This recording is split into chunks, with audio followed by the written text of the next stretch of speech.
आज जो आमर बालेश्वर जिलार जो माने प्रदूषण पूरा माने सारा भारत वर्ष रे सर्वोच्च स्तर रे पहुंचला से आमर जो सम्माननीय जिलापाल एक मार्गदर्शिका जारी करथिले से मार्गदर्शिका को आधार करी जिलापाल एवं उपजिलापाल निर्देश क्रमे आम सब जो सर बेआईन चौधरफाटी सब गढ़ी उठी आम चढ़ऊ करूँ फायर आम जो सोर फायर स्टेशन अच्छी फायर सहायता और पुलिस प्रशासन सहायता वाटर डिमोलिशन करती भी इटा भाटी अच्छी सब दृढ़ कार्यानुष्ठान यहाँ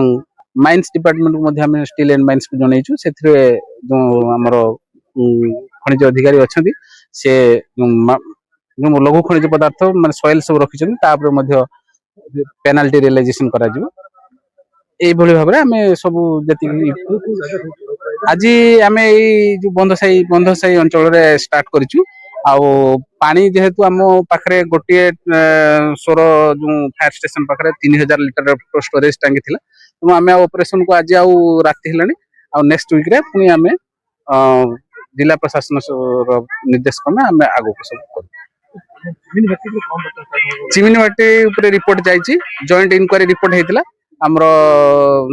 मु निजे मध्य थी एवं एनवायरमेंटल एसपी सीबी रो जो जूनियर साइंटिस्ट आसते खनिज विभाग आमर जो जूनियर माइनिंग अफसर रिपोर्ट आम उपजिलापाल को पठेचु।